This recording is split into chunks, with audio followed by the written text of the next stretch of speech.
آج سے کچھ سال پہلے کی بات ہے کہ سعد نام کا ایک لڑکا ہوا کرتا تھا۔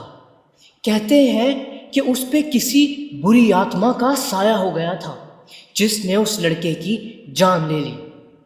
آخر سعد پر وہ اثرات آئے کہاں سے، اور ایسا کیا ہوا کہ سعد کی جان چلی گئی؟ آئیے سنتے ہیں سعد کی یہ دل دہلا دینے والی کہانی سعد کے والد صاحب سے۔ میرا نام احمد ہے، میں سعد کا والد ہوں۔ میرے گھر کے پیچھے ایک بہت پرانا قبرستان ہے جو انگریزوں کے زمانے میں بنایا گیا تھا، جس میں آج بھی انگریزوں کی قبریں موجود ہیں۔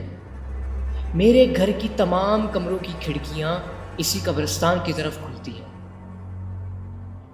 سعد کے کمرے کی کھڑکی بھی اسی قبرستان کی طرف کھلتی ہے۔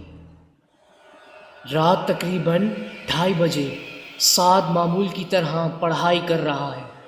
کھڑکی سے باہر جھانک کر دیکھا جائے تو دور دور تک کسی کا نام و نشان تک نہیں نظر آ رہا۔ قبرستان میں بھی ایک عجیب سی خاموشی ہے، پرندے بے چینی میں ادھر ادھر جا رہے ہیں۔ اچانک کتے بھونکنے شروع ہو گئے، جیسے کسی غیر انسانی مخلوق کو دیکھ لیا ہو۔ سعد ان آوازوں سے پریشان ہو کر کھڑکی بند کرنے کے لیے جا رہا ہے۔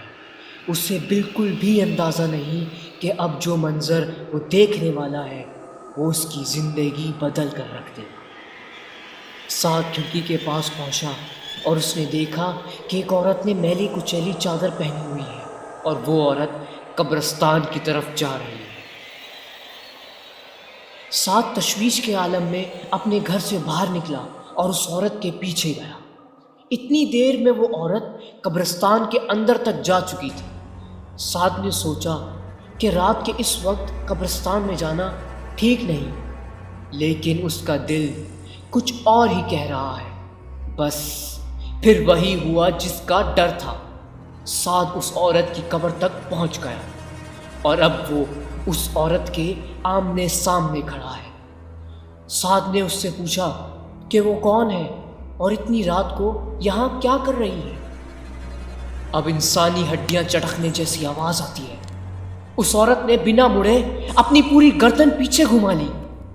اس کا خوفناک چہرہ اب سعد کی طرف تھا اور باقی کا جسم دوسری طرف۔ سعد یہ سب دیکھ کر اپنے ہوش و حواس کھو بیٹھا اور پاگلوں کی طرح وہاں سے بھاگا۔ بھاگتے بھاگتے جب وہ قبرستان کے دروازے تک پہنچا تو اس کا پیر ایک پتھر سے ٹکرا گیا اور وہ زمین پر گر گیا۔ سر پر چوٹ لگنے کی وجہ سے وہ وہیں بے ہوش ہو گیا۔ صبح ہوئی تو میں نے اپنے بیٹے سعد کو وہاں بے ہوش پایا۔ میں اسے اٹھا کر جلدی سے گھر لے آیا اور اس نے ہمیں رات کو ہونے والے حادثے کے بارے میں بتایا۔ بس اسی دن سے اس کی طبیعت خراب رہنے لگی اور اسے عجیب سے دورے پڑنے لگے۔ اس کی راتوں کی نیند اڑ گئی۔ وہ کہتا تھا کہ اس کے کمرے کی چھت سے اسے خون ٹپکتا ہوا نظر آتا ہے اور وہ عورت اس کے خواب میں آتی ہے، جس کی وجہ سے وہ ڈر کے مارے سو نہیں پاتا۔ اس طرح دن گزرتے گئے اور پھر ایک دن سعد اپنے کمرے سے نکل کر آیا۔ اس کے کپڑے میلے ہو رہے تھے اور ہاتھوں پر ناخنوں کے نشان تھے۔ میں سعد کی طرف بڑھنے لگا کہ اچانک انسانی ہڈیوں کے چٹکنے کی آواز آتی ہے اور سعد نے اسی عورت کی طرح اپنی گردن گھما لی۔ اب اس کی گردن میری طرف تھی اور اس کا جسم پیچھے کی طرف تھا اور دیکھتے ہی دیکھتے سعد کی لاش زمین پر گری ہوئی تھی۔ تو دوستو، اگر آپ کو یہ کہانی پسند آئی ہے تو میرے چینل کو سبسکرائب کریں اور اس ویڈیو کو لائک کریں، اور آپ کو یہ کہانی کیسی لگی ہمیں کمنٹ میں ضرور بتائیے گا۔ اگلی ویڈیو تک کے لیے اپنا خیال رکھیے گا۔ جلال خان کو دو اجازت۔ اللہ حافظ۔